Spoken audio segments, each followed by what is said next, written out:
मैं डॉक्टर पुष्पा महाराज, विभागाध्यक्ष हिंदी विभाग, महिला कॉलेज, डालमिया नगर। आज मैं बीए पार्ट 2 की छात्राओं के लिए थर्ड पेपर में महाकवि बिहारी के विषय में बताऊंगी। उन पर आलोचनात्मक प्रश्न जो आते हैं तो अक्सर एक प्रश्न उनकी भाषा शैली के विषय में आता है, तो आज मैं वो आपको बताऊंगी। भाषा विचारों और भावों की अभिव्यक्ति का साधन है।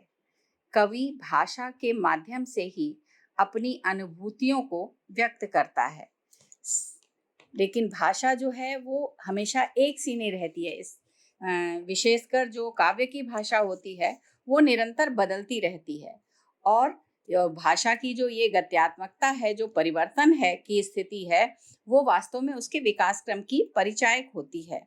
तो काव्य की भाषा हृदय की भाषा होती है, और इसलिए उसे किसी व्याकरण के सिद्धांत में हम नहीं बांध सकते हैं। काव्य की भाषा व्याकरण की नहीं बल्कि अनुभूति की भाषा होती है, और अनुभूति कभी किसी बंधन में बंधने वाली नहीं है। काव्याचार्यों ने श्रेष्ठ काव्य के भाषा के 3 गुण बताए हैं, और वो 3 गुण हैं माधुर्य, ओज और प्रकाश। तो काव्य शास्त्र में गिनाए गए इन गुणों के अतिरिक्त भाषा का सर्वोपरि गुण यह होता है कि वह भावों की अनुगामिनी हो। क्योंकि आप देखिए, कविता में भावों को ज्यादा महत्व दिया जाता है, तो ये 3 गुण तो होने ही चाहिए, लेकिन जब तक वो भाषा भावों को व्यक्त नहीं कर पाएगी तब तक वो सफल नहीं कही जाएगी। तो यदि भाव कविता का प्राण है तो भाषा कविता का शरीर है। भाषा को इन सभी गुणों से युक्त करने के लिए कवियों को कभी कभी जिस भाषा में वो लिखता है उससे अलग भी कई भाषाओं से शब्द लेने पड़ते हैं। अब अभी हम यहाँ महाकवि बिहारी की भाषा की बात कर रहे हैं, तो आप उनकी बिहारी सतसई देखिए, जो दोहे उन्होंने उसमें लिखे हैं उसमें उन्होंने ब्रज भाषा का प्रयोग किया है।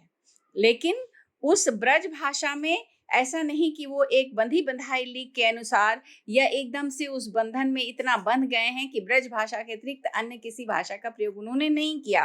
क्योंकि जब हम अपने भावों को व्यक्त करते हैं तो बहुत सारे शब्द हमें दूसरी भाषा से भी लेने पड़ते हैं या स्वतः आ जाते हैं। तो इसी तरह बिहारी सतसई में भी उन्होंने अपनी भाषा की सज्जा के लिए जहाँ संस्कृत के अनेक शब्दों को जड़ा है, वहीं परंपरागत काव्य भाषा के घिसे पीटे एवं बोल चाल से उठे पुराने शब्दों को भी कहीं कहीं छोड़ दिया है, और उसकी जगह उन्होंने जरूरत पड़ने पर अवधी, बुंदेलखंडी, खड़ी बोली आदि भाषाओं के शब्द भी लिए हैं। इसके साथ ही चूंकि वो दरबार में रहा करते थे, तो वहां जो एक दरबारी संस्कृति थी, तो उसमें से जो फारसी और उर्दू के शब्द थे वो भी उनके भाषा में दिखाई देते हैं। उनके भाषा की यह एक महत्वपूर्ण विशेषता है कि उन्होंने अपने भावों की अभिव्यक्ति के लिए तत्सम, अर्ध तत्सम, तद्भव, विदेशी एवं अप्रचलित सभी प्रकार के शब्दों का निसंकोच प्रयोग किया है। तत्सम शब्दों में आप कुछ शब्द देख सकती हैं। अगर उनके दोहों को आपने पढ़ा है तो आप उसमें देख सकती हैं कि तत्सम, बहुत सारे तत्सम के शब्द आए हैं। जैसे 2-4 शब्द आपको ध्यान है: तिमिर, जलधर, निकुंज, कपोल, कनक, कामना, ये सारे शब्द जो हैं ये तत्सम शब्द हैं। इसके साथ ही अर्ध तत्सम शब्द भी आए हैं इनके काव्य में, जिसमें जैसे अग्नि, अग्नि नहीं अग्नि, अंगना, परागु, चित्तू, बसन, विलास, सरोजन, शीतकर इत्यादि ये अर्ध तत्सम शब्द हैं। इसके साथ ही आप इसमें देखेंगे कि मैंने बताया कि फारसी उर्दू के शब्द का भी प्रयोग मिलता है, जैसे अदब, इजाफा, गुमान, हुकुम इत्यादि इनके काव्य में कई जगह बिहारी सतसई में दिखाई पड़ते हैं। और इसी प्रकार तद्भव शब्दों का भी प्रयोग है, जैसे पिय, भौन, भौर, सौती, सौह, हिय इत्यादि। तो इस प्रकार हम देखते हैं कि बहुत सारे जो शब्द हैं दूसरी भाषाओं के भी उन्होंने अपने काव्य में लिए हैं, और ये इनकी भाषा की एक विशेषता है।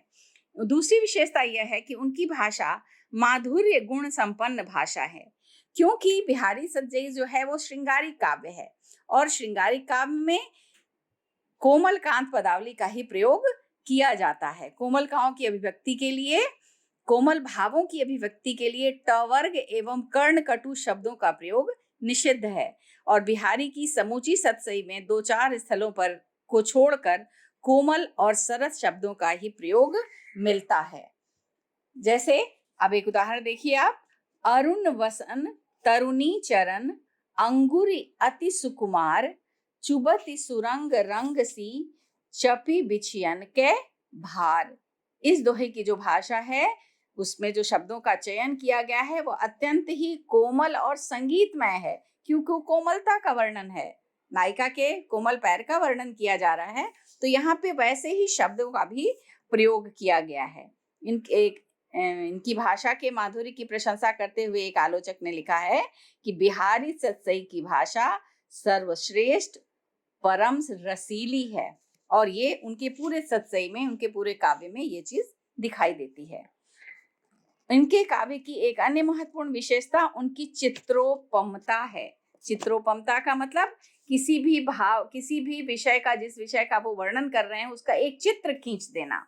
जैसे बिहारी ने अपने एक दोहे में एक एक सुंदर भाव चित्र खींच दिया है। रीतिकाल के कवियों की भाषा में बिहारे किसी चित्रोपमता संभव नहीं दिखाई देती है, संभवतः कहीं नहीं दिखाई देती है। शब्दों के भीतर एक पूर्ण स्वतंत्र चित्र सजा देने की क्षमता बिहारी की अपनी एक अलग विशेषता है। जैसे एक उदाहरण देखिए, कहलाने एकत बसत अहि मयूर मृग बाग जगत तपोवन सोकियो दीरघ दाग निदाग। अब यहाँ पे ग्रीष्म की प्रचंडता, भयंकर गर्मी का वर्णन है और उसमें किस प्रकार सर्प, मयूर, मृग और बाघ को एक ही स्थान पर लाकर खड़ा कर दिया गया है। वास्तव में ग्रीष्म ऋतु की प्रचंडता का इतना यथातथ्य वर्णन शायद ही और कहीं काव्य में दिखाई दे। भाषा एक विशेषता जो होती है वो होती है नाद सौंदर्य। नाद सौंदर्य यानी कि जहां ध्वनि के उच्चारण मार्ग से वर्णित भाव भी ध्वनित हो जाए। क्या मतलब कि आप जिस भाव को प्रदर्शित कर रहे हैं उसके अनुसार ही शब्द का प्रयोग, और उस शब्द को पढ़ने से ही, उस ध्वनि से ही आपको पता चल जाए कि इसमें कवि किस भाव को प्रदर्शित करना चाहता है, तो वही है नाद सौंदर्य। और काव्य शास्त्र की भाषा में इस नाद सौंदर्य का जो विशेषता है नाद सौंदर्य की, वो बिहारी में बहुत प्रचुर मात्रा में दिखाई देती है।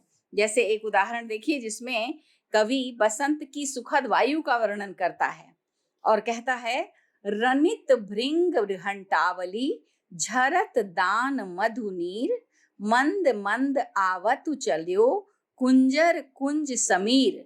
अब यहाँ पे बसंत की वायु का वर्णन है, हवा चल रही है उसका वर्णन है, और उसके साथ ही आप देखिए शब्द ध्वनि, ऐसा वर्णन है, ध्वनि में वर्णन है जिसमें वो गूंजते हुए भ्रमरों की घंटावली के गुंजन की सी ध्वनि की परिचायक बन गई है। मतलब उसको पढ़ के ही ऐसा लगता है जैसे भंवरे गूंज रहे हो, और जो एक सुंदर वातावरण है बसंत का वो हमारे आंखों के सामने आ जाता है। और वो चित्र के रूप में नहीं, बल्कि वो एक ध्वनि, नाद सौंदर्य के रूप में, उस ध्वनि से ये पता चलता है कि कैसा वातावरण है बसंत का। तो ये भी इनके भाषा की एक विशेषता है। इसके बाद इनकी भाषा की सबसे बड़ी विशेषता जो है वो समास बहुलता है। 2 पंक्तियों के दोहों में एक और कभी कभी 3-4 भावों को एक साथ सजा देने की क्षमता बिहारी की अनन्य विशेषता है। बिहारी ने ब्रज भाषा में ही सुरुचिपूर्ण समास युक्त पदावली का खुलकर प्रयोग किया है, और विशेषता यह है कि उनकी भाषा में कहीं भी दुरूहता अथवा शिथिलता नहीं आ पाई है। कवित, सवैया, कुंडली आदि छंदों की तुलना में दोहे का आधार बहुत छोटा होता है। दोहा तो केवल 2 लाइन का होता है। तो बिहारी के इसी छोटे से दोहे की गागर में भावों का सागर उड़ेला गया है। कहते हैं ना कि बिहारी ने गागर में सागर भर दिया है, तो वो यही है कि उन्होंने छोटे से 2 पंक्ति में बहुत सारे भावों को भर दिया है। बिहारी की इस विशेषता का वर्णन करते हुए एक आलोचक कहते हैं, जरा से दोहे में जो अर्थ सिमटा बैठा था वह वहां से निकलते ही इतना फैल गया कि कुंडलियों और कवित्वों के बड़े मैदानों में नहीं समा सका। तो ये है इनकी भाषा की एक बहुत बड़ी विशेषता। इसके अलावा इनमें लोकोक्तियों और मुहावरों का प्रचुर प्रयोग इनकी भाषा में दिखाई देता है। बिहारी ने अपने भावों में प्रभावोत्पादन क्षमता उत्पन्न करने के लिए मुहावरों और लोकोक्तियों का आश्रय लिया है। जैसे खरी पातरी कान की, कौन बड़ाऊ आनी, आक कली न रली करे, अली अली जिए जान। यहाँ खरी पातन, कान का पतला होना, ये आपने मुहावरा और लोकोक्ति ये सुनी होगी। तो ये जो है यहाँ पे उसका प्रयोग किया गया है। और इसी तरह इनके द्वारा प्रयुक्त कुछ मुहावरे दिखाई देते हैं इनके में, जैसे कि दई दई करना, आंख लगाना, पीठ देना, पलक लगाना, चित्त चढ़ना इत्यादि बहुत सारे ऐसे प्रयोग इनके भाषा में दिखाई देते हैं। इन्होंने अपने दोहों में व्यंजना भरने के लिए अनुप्रास, यमक, श्लेष आदि अलंकारों का भी पर्याप्त प्रयोग किया है।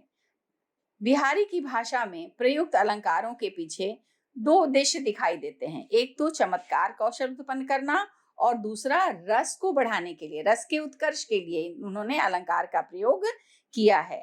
जैसे उनके यमक कला अलंकार का जो प्रयोग है वो अब एकदम अनूठा है और बहुत ही प्रसिद्ध है। आपने सुना भी होगा, कनक कनक ते सौगुनी, मादकता अधिकाय, इह खाए बौराए जग, उही पाए बौराए। यमक अलंकार का यहाँ प्रयोग है और बहुत ही सुंदर उदाहरण है ये। और इसी प्रकार इनके में श्लेष के भी उदाहरण मिलते हैं जो इनके काव्य की प्रभावत्मकता को बढ़ाते हैं, इनके चमत्कार कौशल को बढ़ाते हैं और उनके काव्य के रस के उत्कर्ष में भी सहायक हैं।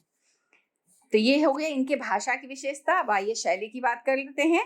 बिहारी ने अपने भावों की अभिव्यक्ति के लिए दोहा छंद चुना है और इसीलिए छोटे से छंद में अपनी बात सफलतापूर्वक कह सकने के लिए अर्थ गांभीर्य और शब्द लाघव की स्थिति आवश्यक होती है। शब्द लाघव यानी शब्दों का सही प्रयोग, बहुत कुशलता के साथ प्रयोग।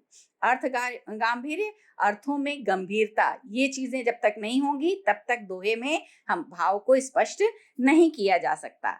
यह बात निर्विवाद है कि बिहारी इसमें अत्यंत सफलता मिली है। जैसे अगला दोहा देखिए, कहत नटत रीझत खीझत, मिलत खिलत लजियात, भरे भवन में करत है, नैनन ही सो बात।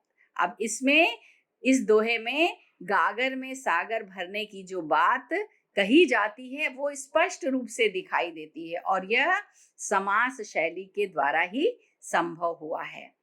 बिहारी सतसई श्रृंगार परक रचना है, लेकिन इसमें भक्ति, नीति, धर्म आदि संबंधी दोहे भी दिखाई देते हैं और इसलिए जो बिहारी की शैली है वो समय समय पर बदलती रहती है। बिहारी, एक आलोचक ने कहा भी है कि बिहारी की शैली भावों के अनुरूप बदलती गई है।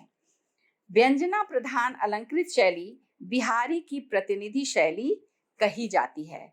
व्यंजना प्रधान अलंकृत शैली के प्रयोग से कवि वर्ण विषय का सीधे सादे शब्दों में वर्णन करता है, किंतु यह अनलंकृत और सीधी सादी शब्दावली भी अपने आप में पूर्ण, जीवंत और समर्थ होती है। किसी बात को बिल्कुल सीधे ढंग से कह देना, वो जो शैली होती है वो व्यंजना प्रधान अनलंकृत, मतलब जिसमें कोई ज्यादा अलंकार का प्रयोग नहीं है, वो शैली कही जाती है। और इनके लिए कहा जाता है, सतसैया के दोहरे ज्यों नाविक के तीर, देखन में छोटन लगे घाव करे गंभीर। तो ये जो इनके सीधे सादे शब्दों में नाविक के तीर का सा घाव उत्पन्न करना, ये बिहारी की अपनी विशेषता है।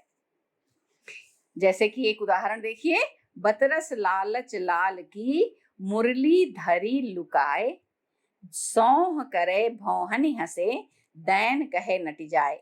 इस दोहे में अलंकार का आश्रय नहीं लिया गया है, किंतु पूरा चित्र उभार दिया गया है कि श्री कृष्ण से बात करने की इच्छुक जो राधा है वो उसने मुरली छुपा लिया है और नायक जब उससे कहता है तो शपथ खाकर कह देती है कि मेरे पास नहीं है, परंतु नायक जब चलने लगता है विश्वास करके तो वो भौहों में मुस्कुरा पड़ती है, जिससे नायक के मन में यह संदेह हो जाता है कि मुरली इन्हीं के पास है। तो ये जो एक इतना बड़ा सा जो वर्णन है वो इतने सरस प्रसंग को अत्यंत सीधे साधे शब्दों में कवि ने प्रकट कर दिया है।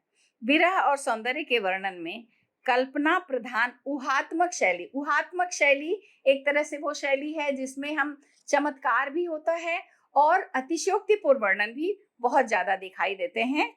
तो ये वर्णन भी बिहारी में ये शैली भी अपनाई गई है और कहीं कहीं ये शैली जो है वो अतिशयोक्ति को लांघ गई है और ऐसा हो गया है कि वो थोड़ी सी बहुत ज्यादा जैसे बढ़ा चढ़ा कर कहने वाली बात हो गई है। ये बिहारी के शैली की ये भी अपनी एक ऊहात्मक जो शैली है, ये इनकी अपनी एक विशेषता है।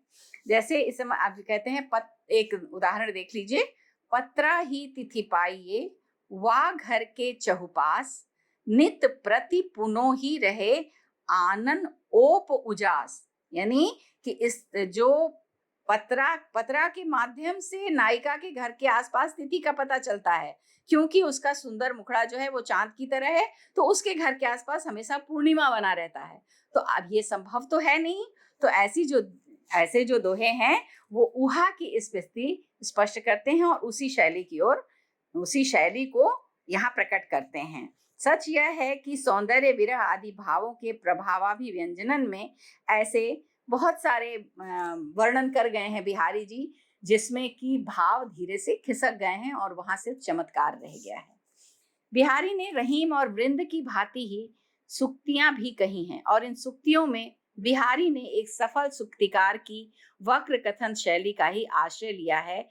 ऐसी उक्तियों में बिहारी का वाग वैदग्ध्य अपने चरमोत्कर्ष पर पहुंचा है। वैदग्ध्य यानी कहने की क्षमता, बहुत ही विशेष क्षमता, बहुत कुशलता से जो किसी बात को कहा जाए वो है। तो जैसे कि और इसके लिए उन्होंने बहुत सारे अलंकार का आश्रय लिया है। ठीक है, जैसे या अनुरागी चित्त की गति समझे नहीं कोय, ज्यों ज्यों बूढ़े श्याम रंग त्यों त्यों उज्जवल होए। तो यहाँ पे उक्ति को तीखा और मार्मिक बनाने के लिए बिहारी ने विरोध अलंकार का प्रयोग किया है। इसी प्रकार श्लेष और आदि अलंकारों को और शब्द क्रीड़ा के द्वारा वो अपनी इन सूक्तियों के द्वारा अपनी बात को उन्होंने कहा है। तो ये शैली भी बिहारी की एक विशेष शैली है। तो अब इस प्रकार ये कहा जा सकता है कि बिहारी को अपनी भाषा पर पूरा अधिकार था और अपनी शैली पर पूरा भरोसा था। उन्होंने अपनी भाषा को भावानुगुमिनी बनाने के लिए संस्कृत के तत्सम शब्दों, तद्भव शब्दों, अरबी फारसी के शब्दों का तथा यहाँ तक कि भाषा के शब्दों का पूरा स्वागत किया है, उन्हें अपनाया है। और यही कारण है कि कई दोहों में अलंकारों की सहायता लिए बिना ही बिहारी ने बहुत ही गहरी और तीर की भांति पैनी बातें कह दी हैं और बिहारी की सर्वाधिक सफलता यही है। बिहारी की अलंकृत और सरल सुसंगठित विषयानुकूल भाषा को देखते हुए ही किसी ने कहा था, ब्रज भाषा बरनी सबे कविवर बुद्धि विशाल, सबकी भूषण सत सही रची बिहारी लाल। तो यही कारण है कि एक और पिंगल शास्त्र का इन्होंने अनुसरण भी किया है, दूसरी ओर भावों के सागर को दोहों की घाघर में सफलतापूर्वक भर दिया है। तो ये जो है यही कारण है कि इनका जो बिहारी सतसई है वो सहृदय पाठकों के लिए के हृदय के बहुत ही समीप है। धन्यवाद।